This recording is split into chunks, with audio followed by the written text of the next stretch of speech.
Welcome to the latest edition of Authors in Conversation with me, Iain Martin, the editor of Reaction. Today we're talking to Brian Klaas, the author of Corruptible, Who Gets Power and How It Changes Us. It raises some really, really interesting questions about the state of contemporary politics. Brian, welcome. Thanks for having me. Now, so we used to debate some of these questions about Donald Trump when we used to sometimes appear on a show on CNN at the height of the Trump presidency. So I've got to ask you first, because you were a very strong voice in that period and analysed Trump a lot. Is he coming back? I think it's highly likely he's going to run in 2024. At least register as a candidate, because that unlocks all sorts of financing that he may need, to be honest. The dynamics in the Republican Party, though, are such that basically all elected Republicans want him to go away, but they're afraid to say that publicly because their base still loves him. Uh, the average Republican, the sort of, median Republican, so to speak, is not as enamored with Donald Trump, but the base still is. And those are the people who vote in party primaries who select the candidates. So you have this weird dynamic where Trump's popularity is not as high as it should be for him to have a viable presidential shot. But because of the dynamics in the party, he has a real chance of being the nominee in 2024. Yeah, and why does the base still love him so much? Well, I think he gave voice to a wing of the party that always existed, or at least has existed for the last 10 or 15 years, but didn't have a candidate. I mean, I think, frankly, it was a supply side problem that basically there was a whole latent group of Republicans who were extremely enamored with the idea of having a hard anti-immigration stance. They like the idea of him upsetting, the left wing and so on.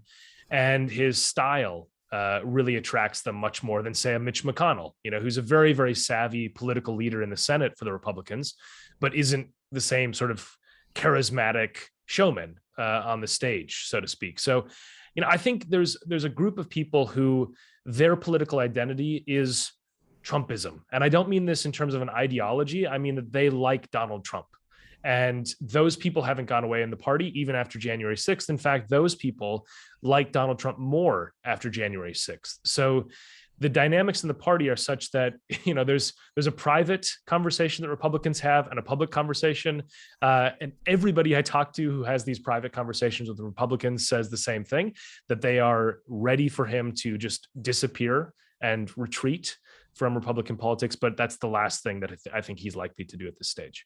Because he retained control effectively, didn't he, after the election, control of the architecture of the party and the Republican system, which was a bit of a surprise to some people anyway. There seemed to be this assumption that, and I certainly thought it would happen, that big money Republican donors would attempt to take back the party from Trump, particularly after the January 6th experience. But that didn't happen. Yeah, I mean, we have more and more information coming out. There's a few books that have been published recently or about to be published that have audio tapes of Republican leaders from the days after January 6th. And the anger and vitriol, I mean, they're saying exactly the same things that Democrats were saying at that time. They're saying it's over. The Trump era needs to be, we need to draw a line under this. We need to move on. He needs to be relegated to the fringes.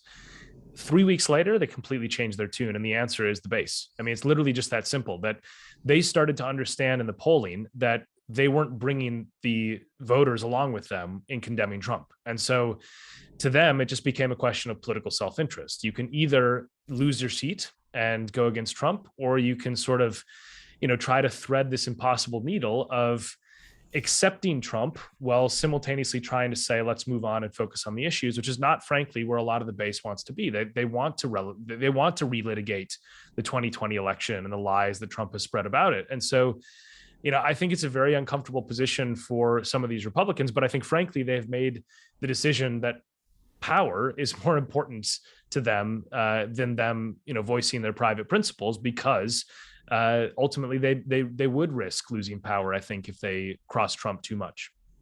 So I'm sure we'll return to Trump in the context of your book, and maybe even to Joe Biden and what happens next with the Democrats. But let's get let's get into the heart of your book, Corruptible. Who gets power and how it changes us. To what extent was an obvious question, but was this book inspired by observing the Trump experience? It's interesting that the answer to that is actually not at all, strangely. And I made a decision when I wrote the book for his name not to appear in the text. And that's partly because I have devoted a huge amount of time to articulating what I think about Donald Trump. I've written a book about him previously and so on, and I've written dozens of columns in the Washington Post about Donald Trump.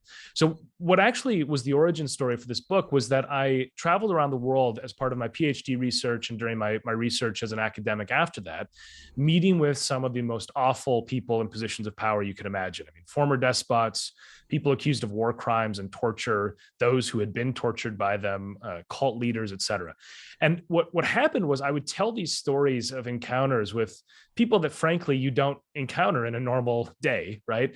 To people back home, friends and family. And they would say to me things like, they completely caught me off guard. They'd say, "Oh, that sounds sort of like my old boss," or, "Oh, I knew a guy, in the local political group that was sort of just as ruthless."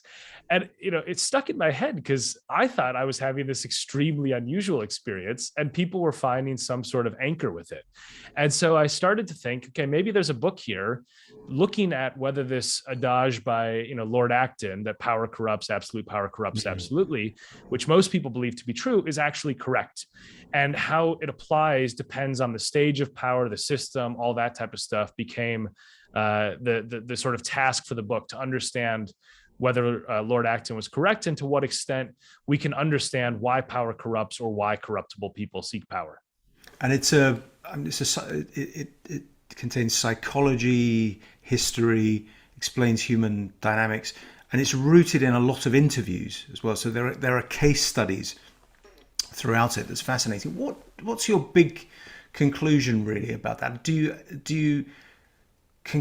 Are you ultimately optimistic about this, or do you take a kind of downbeat view?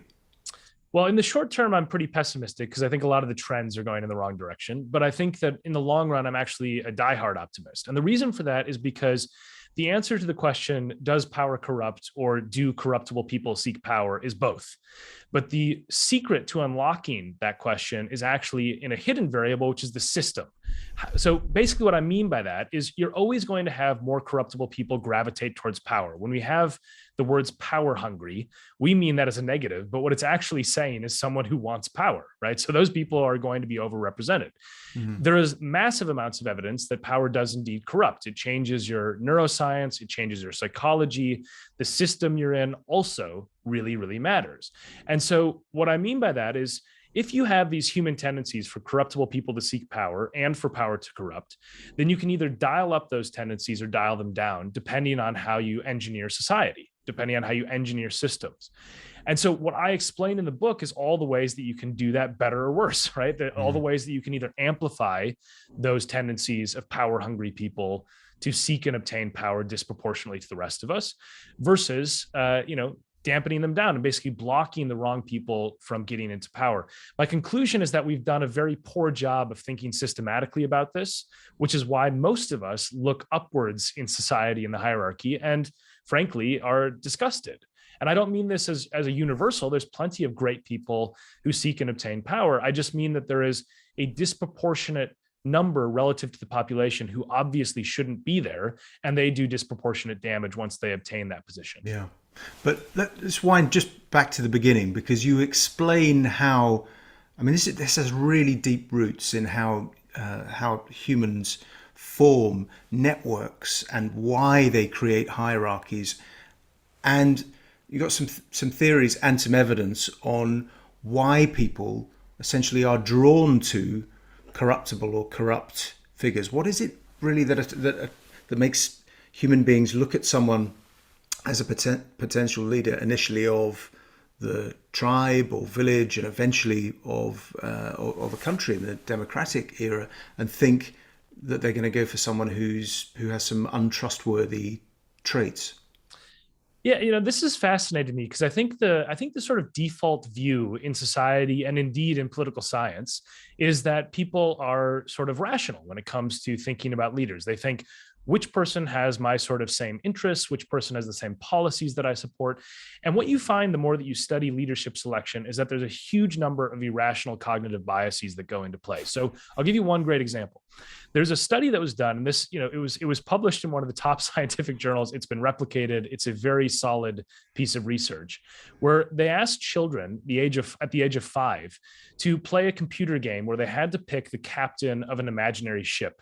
And they had no idea, any other background information. They said, look at 2 faces and pick who you want to be in charge of your ship.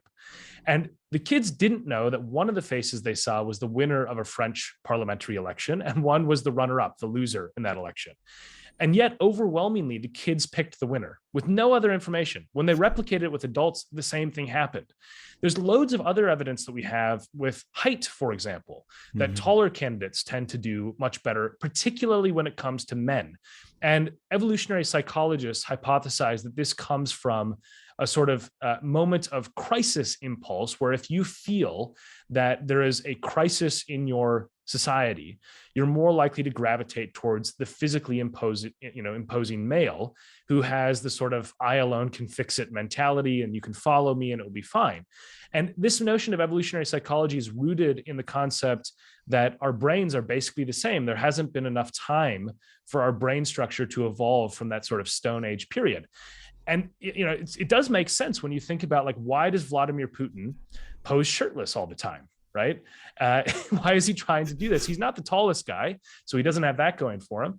But the argument would be that he poses shirtless because he's implementing that sort of template in our brains for leadership selection, that in a moment of crisis, which he often amplifies, he gins up crises, that he ends up being the strongman figure. And indeed, psychology studies show this repeatedly, that when you have these sort of frames for people, they tend to pick large men. One of the funniest studies that I saw, though, was, this woman in Australia had read this and didn't read the sort of small print that says this only applies to men. It doesn't seem to have much of an effect when it comes to female leadership. And she had her legs broken and surgically stretched 3 inches trying to become taller for a regional party seat in Queensland. She won the election, but I don't think it's because of this research. So I think it was unrelated in that case. So men and women view it differently.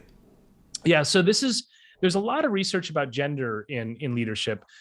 Almost all of the evidence around the ways in which women and men wield power differently suggests that there is a marginal benefit to having female leaders. In other words, that they're slightly better than men at avoiding abuse of power.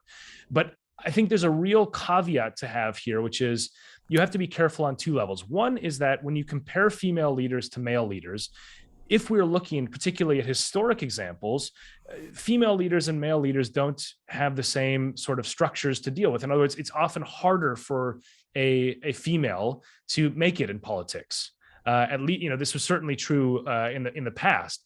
And so as a result of that, you may not be comparing apples to apples. So that's one caveat with these studies. They may not just be simply like for like. The other thing that's important is I think that when you try to do these studies, you end up sometimes in this pit of gender essentialism, where you say women are good at some things and bad at other things. Men are good at some things and bad at other things. And I think that's a very dangerous road to go down. So what I do in the book is I say, look, all of the evidence seems to suggest a slight edge to female leadership, but I don't know if we can draw any conclusions from that. It's a potentially biased research, potentially, so at worst, I think it's a wash, right? That there's an even level here. But what I also think is important to understand is that when you think about these aspects in the sort of evolutionary psychology literature, there is some aspects of this that suggest that some biases from the Stone Age period do manifest themselves in the modern era. So that's that sort of strongman type that doesn't seem to translate to women. And, I don't know why. The hypothesis is that in times of hunter-gatherers, for example, that during times of crisis, they would turn to physically large men. But this is, I think, at best a wash. And I think the evidence that is clear, and the one that I follow, is that I think society would be definitely better served if we had a significantly higher proportion of women in leadership, because the proportions are awful. I mean, you look at the US, we haven't had a female president ever.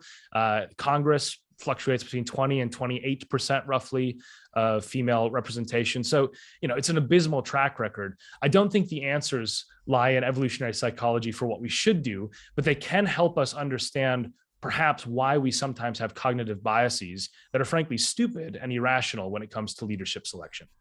And leaders themselves, whether they get to be president or prime minister or they're an MP, someone in a position of authority. I mean, it's complicated, isn't it? Because some people are obviously drawn, or they're drawn even within one person. There can be a mix of reasons why they pursue power and want authority over other people. And it can fluctuate over time, can't it? Someone can begin by being an idealist and then be corrupted or not. It's really difficult to predict. Yeah, this is one of the things that where I bring the interviews into the book, because the thing that I've come away with very strong views on is that people are extraordinarily complicated, and trying to reduce them down to a single motivation is it's a fool's errand. I mean, I've sat down with people who on paper are awful. Right. I mean, I interviewed, for example, the former Thai prime minister, Abhisit Vejjajiva, a few times in Bangkok. And, he's accused of having ordered live bullets to be used on protesters in 2010. He's a guy who, he was at Eton with Boris Johnson. There's photos of them together. They were friends at the time and so on. And, he went off to Thailand. He rose the ranks. He became prime minister after a coup, and ultimately, is accused of basically mass murder. And when I talk about him with people, I have to say, look, on a personal level, I find him really engaging and likable and funny. He cracks jokes. He's got a family life, and you're sitting there shaking hands with someone who has gone through the courts for, accusations of mass murder. And it's really jarring, right? It's a super jarring feeling to have read court documents about what this person is accused of, and then sit with them and have a personal interaction that is very different. And so this happened to me over and over and over, right? I mean, I've shaken hands with people who are accused of ordering torture, et cetera. And you just realize there's a very, very complicated background in any individual. It doesn't mean you absolve it, right? But I think the idea that understanding power is more important for producing better outcomes than simply condemning power is a view that I hold, which is to say, there are parts of the book where I talk about people who I think personally I morally condemn, right? But I think also they provide us insights into understanding why the system went off the rails. So why did everything go wrong and this massively horrible thing happen? I think it's worth understanding as well as condemning. Yeah. And so, my attitude towards this is one where the more that I do research in this field, the more that I realize systems play a huge, huge role, right? So one of the people one of the more interesting parts of my research for the book was I went and I had a ski lesson with Paul Bremer, who ran Iraq. Yeah, I was going to ask you about this because I've got so many questions about him because it's such a fascinating part of the book. Yeah, so he, he's now a ski instructor in Vermont, believe it or not. So I flew out. He said, look, you can interview me on the chairlift. So that's what we did, basically. And then I went back to his house for a few hours to keep talking to him.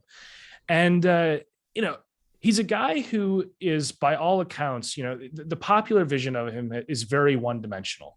Just sort of, screw up, oversaw Iraq, everything went to hell. And it was a terrible debacle.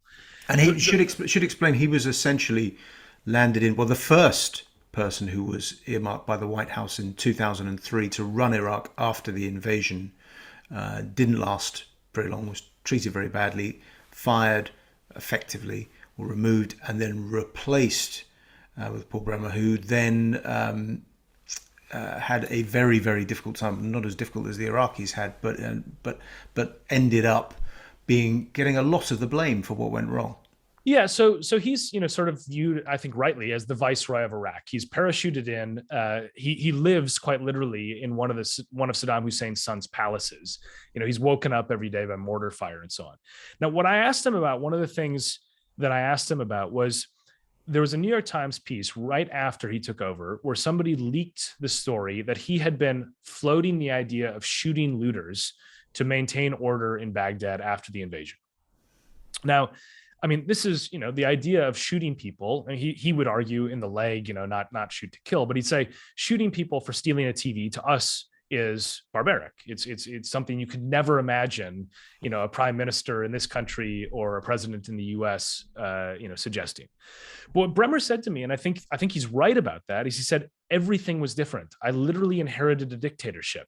I didn't have all of the choices that were available if I were in charge of a functioning democracy. And indeed, if you look at his past, he was the ambassador to Malawi and Norway. He oversaw a counterterrorism task force that basically predicted and warned about something like 9/11 shortly before 9/11. So he has this track record of sort of, good public service. And then he ends up inheriting a dictatorship, and he has to start making decisions that are just quite awful, right? I mean, and he was saying to me, look, my worry when I was floating this idea was that we're going to descend into a sectarian civil war unless we early on suggest that there is a clear sense of order and discipline, and that we're actually going to impose it. Now, again, you take the morality aside of this. People have their own views about Paul Bremer. They have their views about the Iraqi war.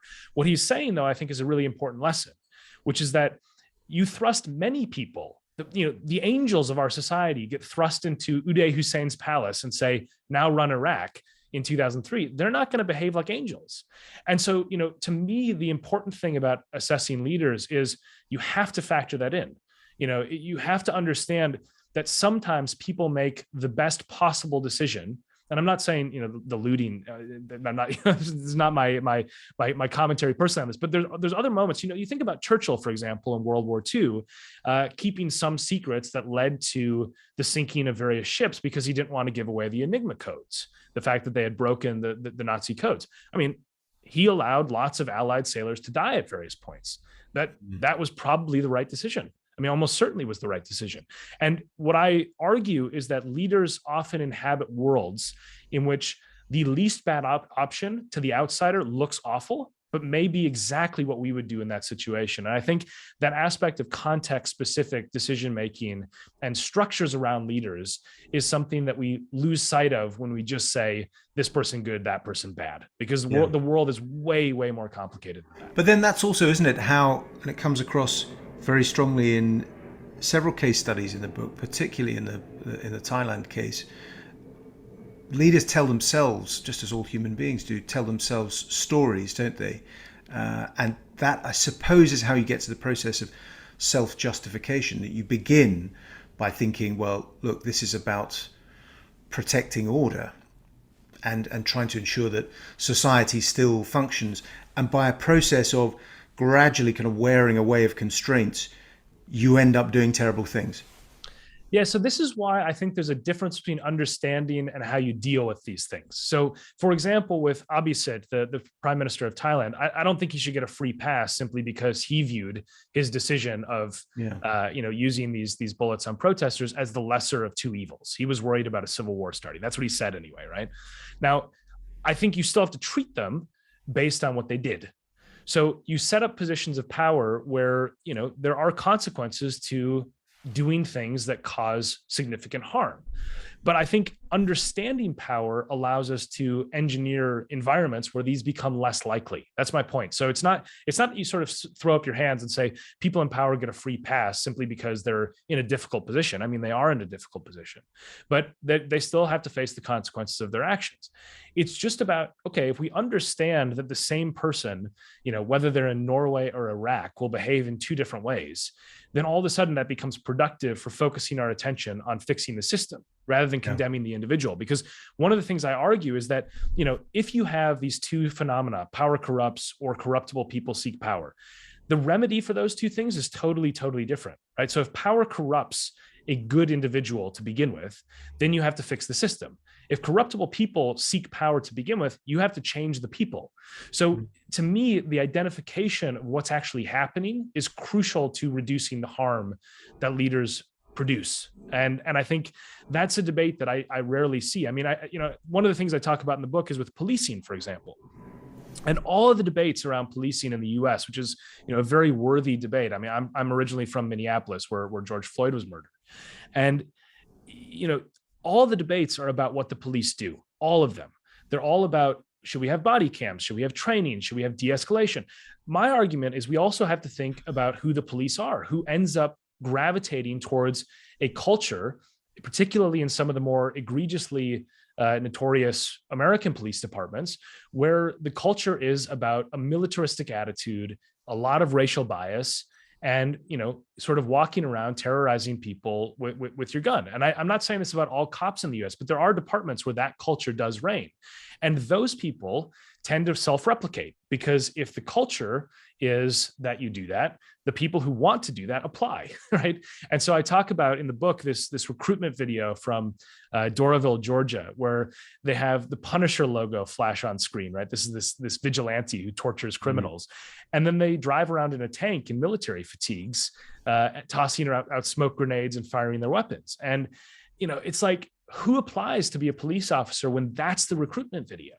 Yeah. So my broader point is that you have to think carefully about the system, not just about the individuals, if you want to make accurate assessments of how to improve policies to get better outcomes. And that point about systems, I mean, it really is the story, isn't it, of the last, more than 2,000 years, really, in all sorts of societies, people attempting to find solutions or coping mechanisms to deal with the traits that you describe in the book, to constrain leaders and try and create a balance between dynamism and advancement of a society, but then not allowing leaders to become too powerful. And different societies, I suppose, have had different responses. The British approach, which maybe the Brits kind of romanticize too much, is a story of constitutional evolution and then punctuated by moments of revolution where they attempt to put on really strong constraints like the Civil War or then the Glorious Revolution. And then the American approach to it, or the French Revolution, and that really is, these are the examples, aren't they, of mankind trying to find an answer to ensure that the corrupt, or that power doesn't corrupt people too much. Yeah, I think you're right. And I think one of the things, the last third of the book has 10 principles that sort of suggest ways that we can improve this and re-engineer systems. The one area that I think is really underappreciated is the power of randomness for oversight. And I think this hasn't been employed to its full capacity. So I'll give you one quick example, again, from the police, but I think the lesson applies to politics. So I interviewed the former head of internal affairs at the NYPD in New York City. And one of the things that he developed was something called an integrity test. The idea was really simple. You take an apartment, basically, and you put, let's say $20,000 in cash on the table and a whole bunch of drugs. And you say to a police officer, look, we need you to go check this place out. We've got a report of, a possible drug den. Could you sort of babysit this apartment until the DEA arrives? So the person goes in and they don't realize that the cash is planted, the drugs are planted, and the whole thing's got cameras and microphones throughout it, right? And what they're doing is they're watching to see if the cop is going to pocket, let's say, $6,000, and then report that he found $14,000 on the table. And what was fascinating about this to me was that they did 500 of these randomized integrity tests for a force that's much, much larger. I mean, we're talking tens of thousands of police officers. When they surveyed the police officers, they said, were you subject to an integrity test over the last year? Now, if all 500 had said yes, they would have said, okay, good. It's a 1-to-1. We've sorted it out. What actually happened was 12,000 officers said, yes, we were subject to an integrity test. So what actually occurred was 11,500 times a police officer went to a real crime scene and thought it was a setup, but they questioned whether they were being watched a little bit, right? And the other officers knew this was always a possibility.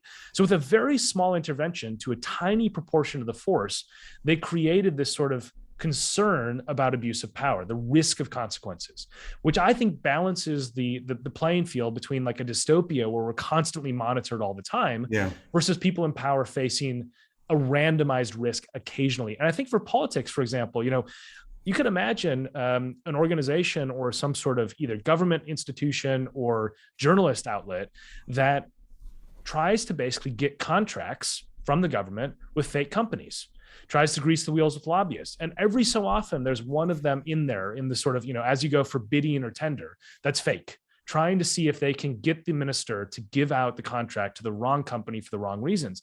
And just that happening once is enough to deter, I think, quite a lot of the abuse that happens there, because you are always going to be worried that this is the one time that, it's a fake company or whatever. So there's little things like this where I think that minimalist oversight, if applied randomly, can have a massive, massive benefit to abuse of power being deterred. Yeah.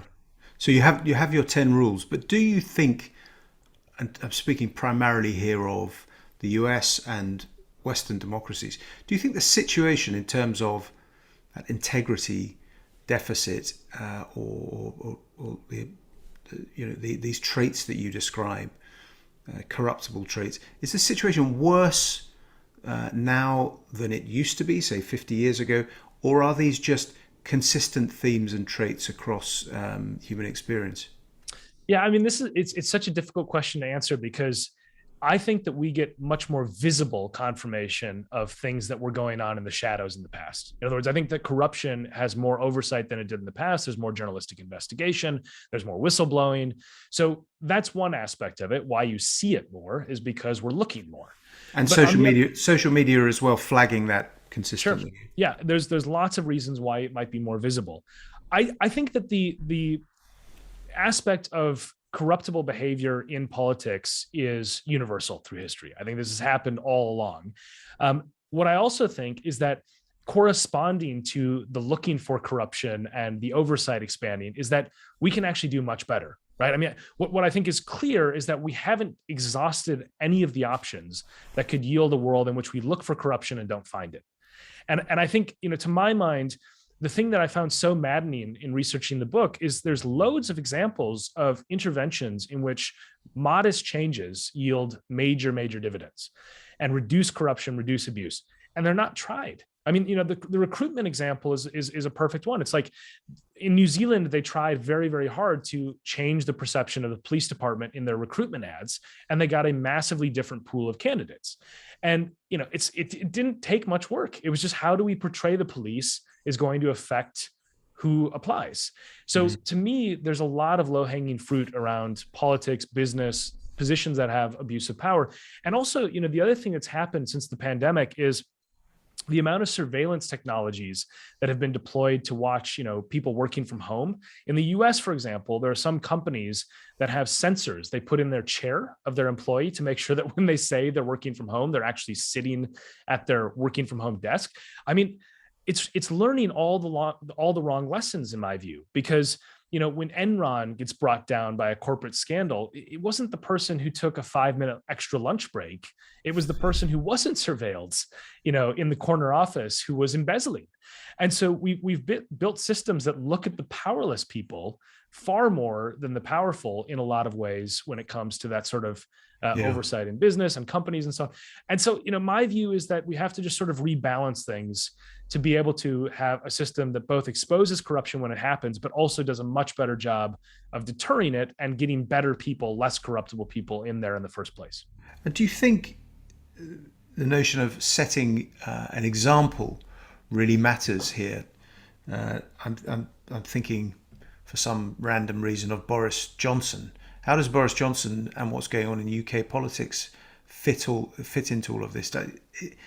Does it ultimately, if the person at the top is not seen to be sort of straight talking and straight dealing and may have untrustworthy traits, does that spread through the system, do you think? Absolutely. So there's two areas of evidence I point to. One is there's been studies of corruption in sub-Saharan Africa where they've been able to sort of go after either the low-level corruption or the sort of corrupt kingpin and replace them. And it's one area where the trickle-down principle actually is universally agreed that this actually works. In other words, if you replace the corrupt kingpin, that it does make adjustments at how behavior operates below. And one of the best examples of these corrupt cultures / aspects of accountability, and Boris, we're not talking about corruption as much as lack of accountability. The accountability point is crucial here. So there's a study that I love this study in the book. It's one of those like clever moments of a social scientist really finding some interesting way of exploiting data in the real world. So they looked at parking tickets at the United Nations where diplomats have diplomatic immunity. So basically, if you park your car illegally, you don't actually have to pay the fine. I love this example. Yeah. Yeah. So over this span of many, many years, there was $18 million in unpaid parking tickets, 150,000 fines unpaid in New York City. And Mike Bloomberg finally said enough is enough in 2002. So he changed the rules and said, we can't make you pay, but we can take your car, we can impound it. So all of a sudden, there goes from a world of no consequences to a world of immediate consequences. In the pre-enforcement, where there was no accountability, the variation in illegal parking was basically described by how corrupt the culture was where the diplomat was from. So the Norwegians, the Japanese, the Germans didn't really park illegally. The Brits didn't either. And then you also have on the other side, the Yemenis and the Egyptians. Some of them had 192 parking tickets per diplomat, right, on average. So it's quite an astonishing variation. But what happened the second that the impounding of the cars became a possibility, the Yemenis and Egyptians started parking like the Norwegians overnight. I mean, literally, it just converged on almost zero.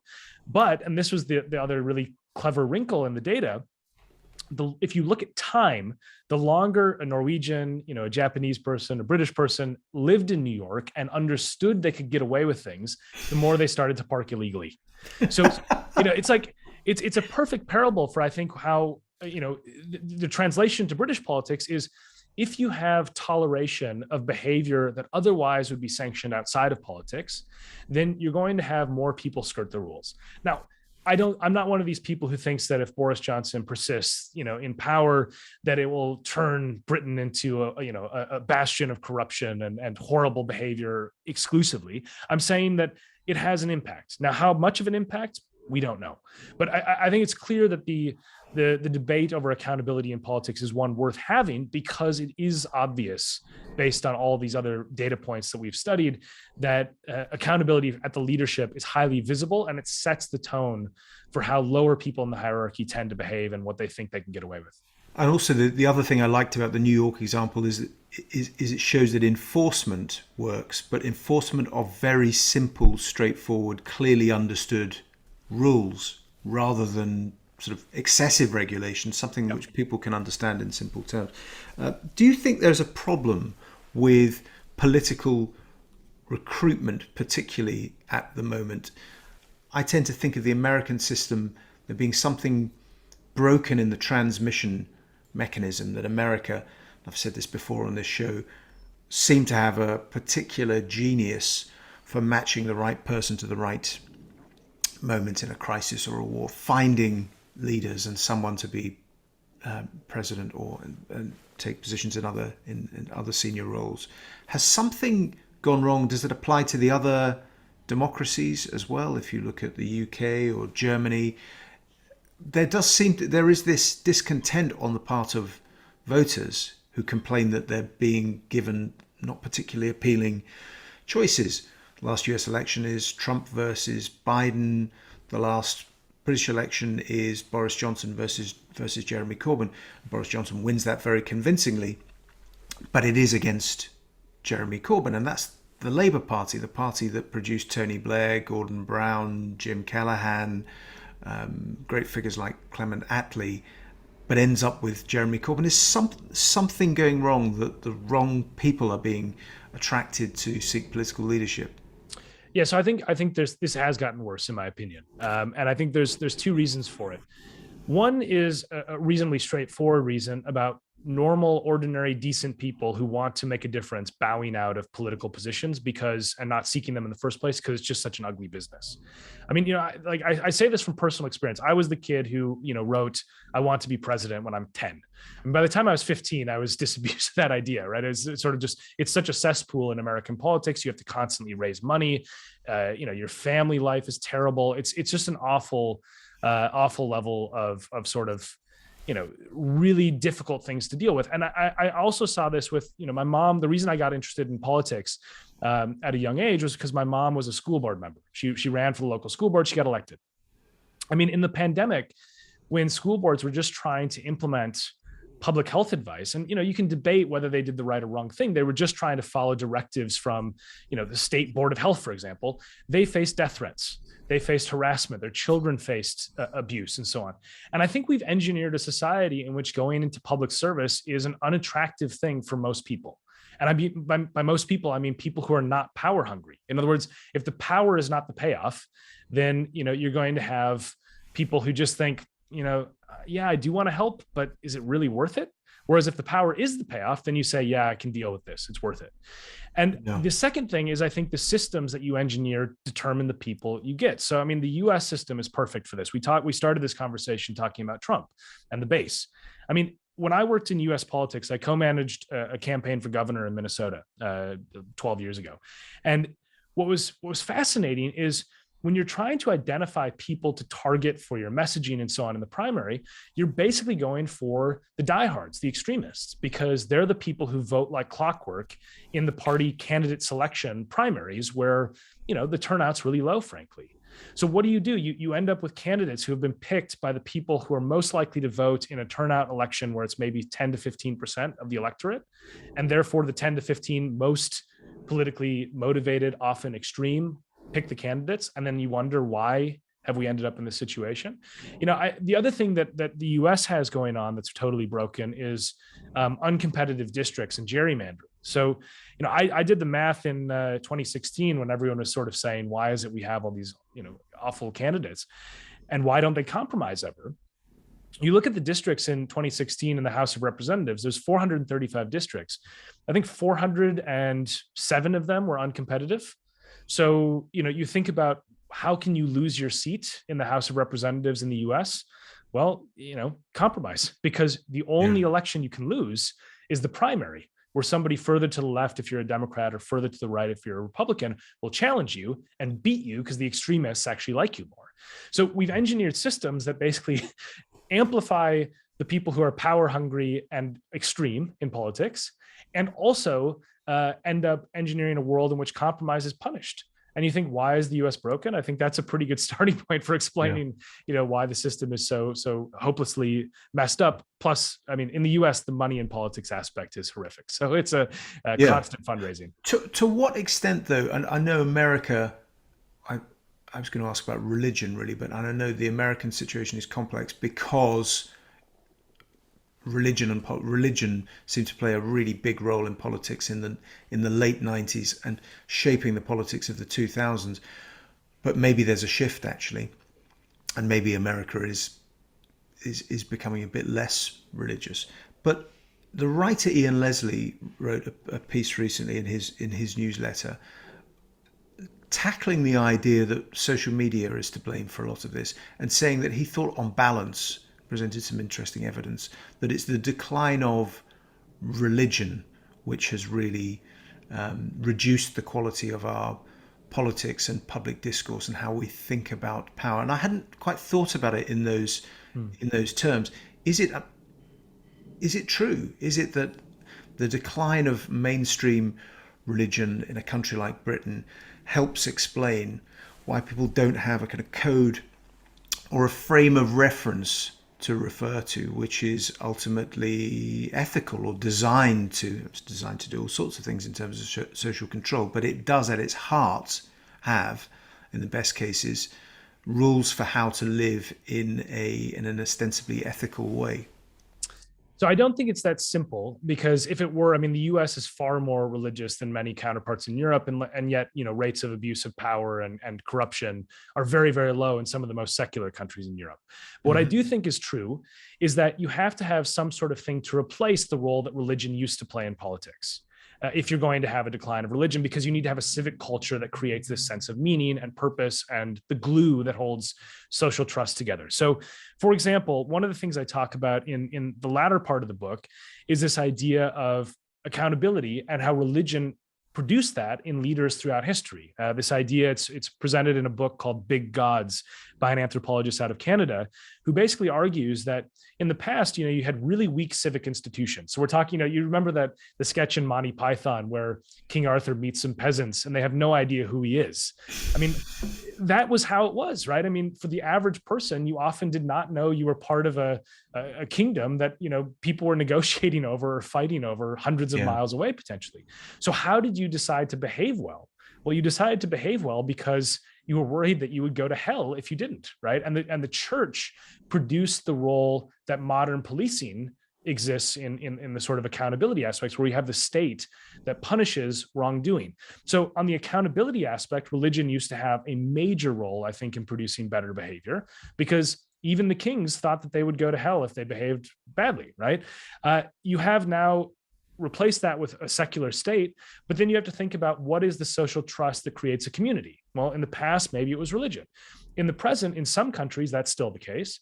But unless you devise a civic culture that people buy into, a community of sort of cohesion, I think you do start to feel some ill effects. And when you look at the US and the experience it had with the pandemic, which was hyper polarized, I mean, people hating each other more than ever, what you can look to is this measure of what's called social trust, which can be correlated with religion or can be correlated with a civic culture, can be correlated with some positive elements of nationalism. And it's this idea that you sort of look out for each other. And social trust is really low in the US. It's really high in many of the Scandinavian countries where people tend to argue about systems of government. Perhaps that's part of it, but I think social trust and community commitment are also this sort of hidden aspect of why those societies work so well. Isn't necessarily that this is a better form or this is a worse form of government. It's that you have to have the individual think, I'm part of something larger that I believe in. And in the US, I think communities are really divided in a sense that's not about religion or civic culture. It's about this aspect of social trust. That's one of the biggest changes in my lifetime, observed in visiting the US and reading a lot about the US, a country I really like, is that if you go back 20, 25 years, it was, of course, people disagreed about politics, and people might not like the occupant of the White House because they vote for a different party, but there was a residual core respect. And actually, even Americans, mainstream Democrats and mainstream Republicans, could criticize the president, but if a foreigner or someone in a foreign audience picked on the president, there was a feeling of, no, look, that is also my head of state. And there was some sense of common interest. That seems to have almost completely disappeared. Americans in Europe, if they don't like Trump, will tell you very loudly, and the same applies with Biden. I noticed this at an event I was at recently where Americans were openly really kind of disagreeing in front of Europeans in a way that they wouldn't necessarily have done 20 or 30 years ago. Is it possible to repair that, to sort of put social trust back together in America? Well, I think there's a few things that say I agree with your assessment. And the one of the most alarming data points that I've seen recently is polls of self-identified Republicans about whether they have a more positive view of Joe Biden or Vladimir Putin, and Putin comes out on top handily. And you think, wow, I mean, this is amazing. Right? This is after the war in Ukraine has started. They still have a more positive view of Putin than Biden. That, I think, is really alarming. But I also think that the reason why we can't fix it so easily is because what's changed isn't just the level of vitriol. It's the level of vitriol that's predicated, in my view, on a breakdown of a shared sense of reality. So if you think about like the 2020 election, if you're a Republican Trump voter, you genuinely believe, even though it's not true, that the election was stolen.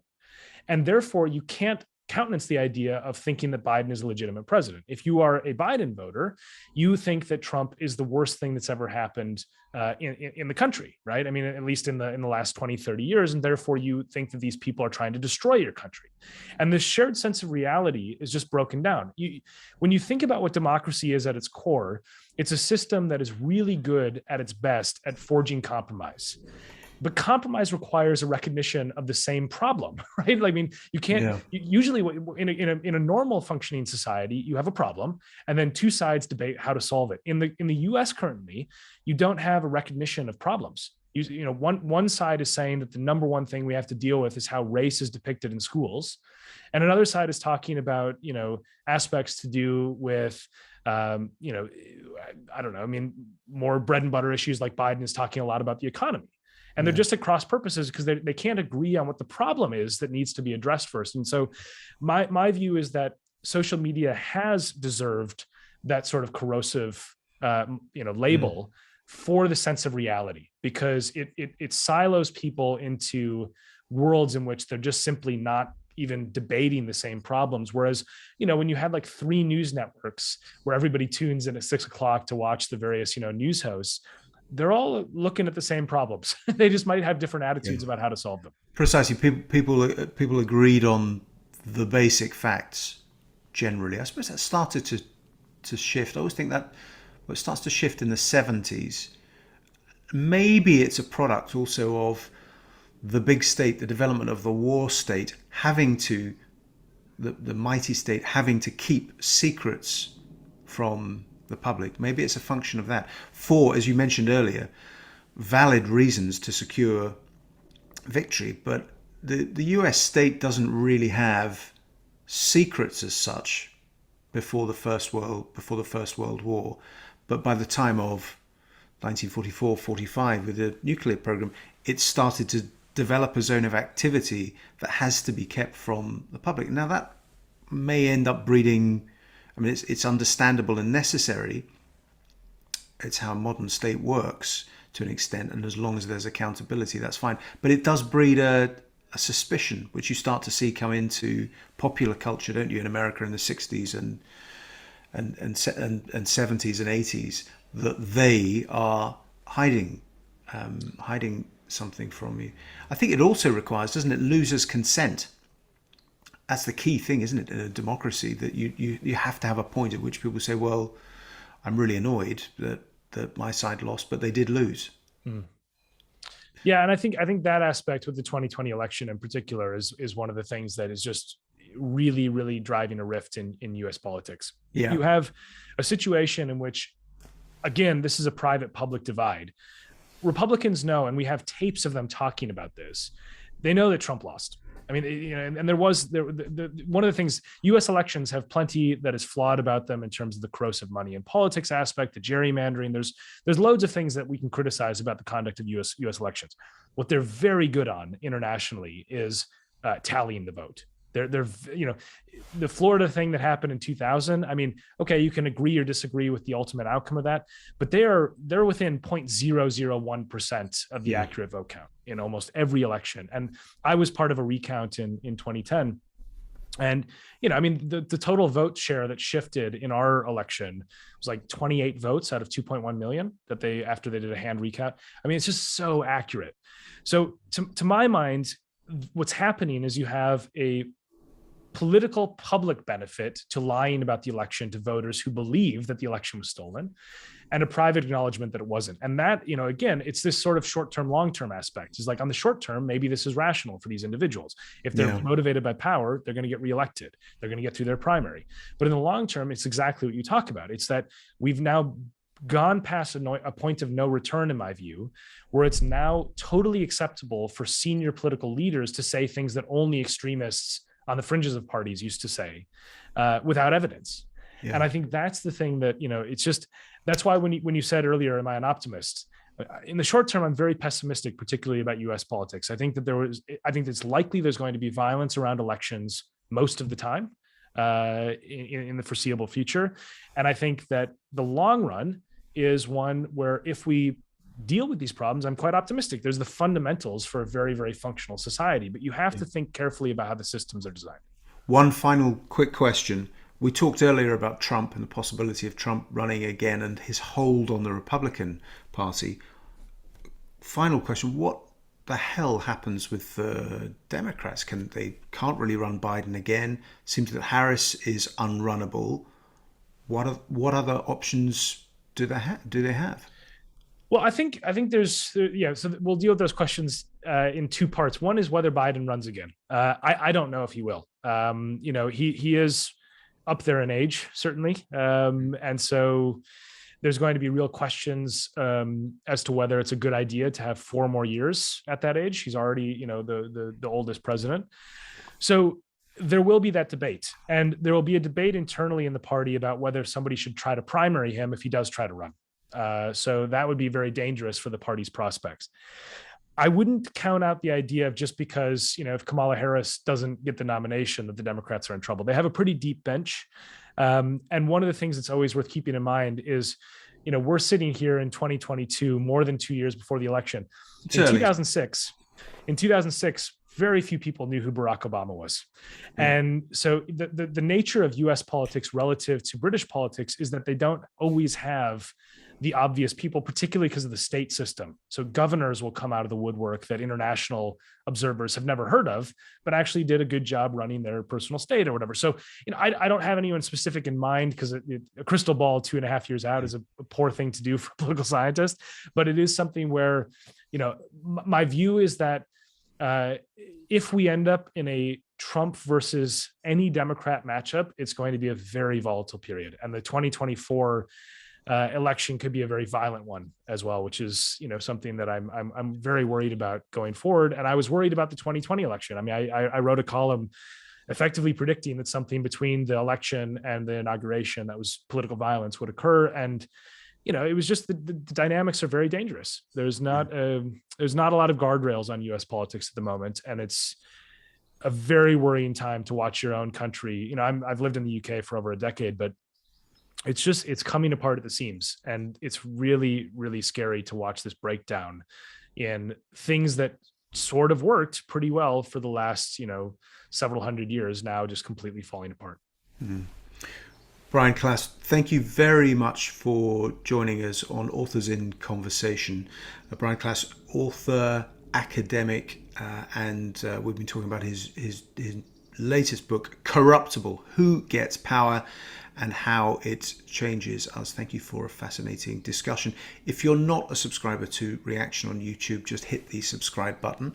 If you want to become a subscriber to the main site, the details are below, and you get my weekly newsletter, which is only for subscribers, on politics and economics and all sorts of other things. And thank you very much for watching this episode.